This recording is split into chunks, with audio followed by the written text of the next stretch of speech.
पितृ के दोषों के द्वारा हमारे को दुख मिल सकता है कि नहीं? तो पितृ का जो मुझे समझ में आता है मतलब है कि हमारे पूर्वज जो हमसे पहले जा चुके हैं, जो पूर्वज जा चुके हैं वो अपने कर्म अनुसार आए थे और चले गए।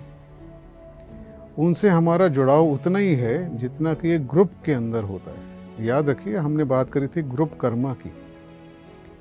एक ग्रुप का भी एक कलेक्टिव कर्म होता है। तो अगर हमारे पितृ कुछ ऐसा काम कर गए हैं कि जिसका भुगतान हम आज करेंगे, जैसे कि अगर हम आज देखें इजराइल और हमास के बीच में जो लड़ाई हो रही है, ये तो कई दशकों से चली आ रही है।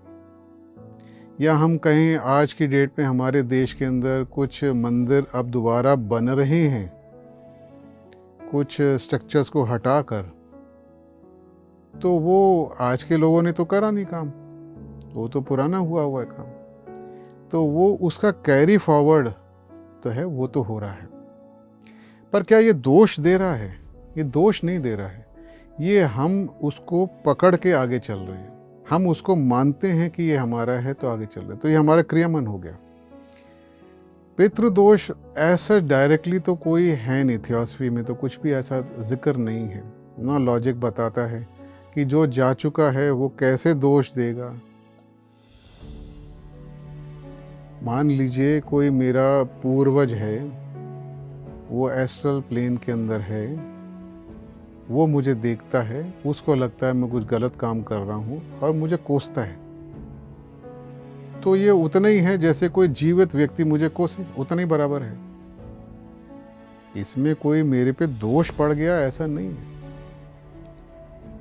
मगर हमारे जो ज्योतिष शास्त्र के अंदर जो ज्योतिषी बताते हैं, एस्ट्रोलॉजर्स, वो ऐसा बताते हैं कि राहु और केतु अगर सूर्य और चंद्र के साथ में मिल जाएं कुछ भावों के अंदर, जैसे छठे, आठवें, 12वें में, या फिर राहु सूर्य के साथ या फिर केतु चंद्र के साथ, इस टाइप के कुछ कॉम्बिनेशंस उन्होंने बताए हैं कुछ कुछ भावों में, तो पितृदोष होता है, ऐसा वो कहते हैं। मगर हम थियोसफी के अंदर जब हम इसको पढ़ते हैं और समझते हैं तो डायरेक्ट ऐसा कोई दोष हम नहीं कह सकते। एस्ट्रोलॉजी में उसको दोष माना गया है और ऐसे समझाया गया है, वो तो उसके बारे में वही बता सकते हैं। हम तो लॉजिक, कॉमन सेंस और रीजनिंग से अगर हम सोचें तो जो मैंने करा वही मैं काटूंगा, अच्छा बुरा जो भी है। कोई मेरे को इन्फ्लुएंस करता है जिससे मैं आया हूँ, जो मेरा पूर्वज है जिसने मुझे अपना इन्फ्लुएंस दिया है, तो उतने ही इन्फ्लुएंस का मेरे पे इम्पैक्ट आएगा। जैसे कि अगर मैं पैदा हुआ हूँ एक घर के अंदर, उसकी जो जेनेटिक्स है उसी से मेरे भी बॉडी बनी है, मगर मेरी बॉडी के अंदर वो दोष आएगा कि नहीं आएगा वो मेरे कर्म अनुसार है। मान लीजिए किसी दो लोगों को जो हस्बैंड वाइफ हैं उनको डायबिटीज़ है, तो चांसेस बहुत हाई हैं कि उनके जो बच्चे हैं उनको डायबिटीज़ होगी, चांसेस हाई हैं।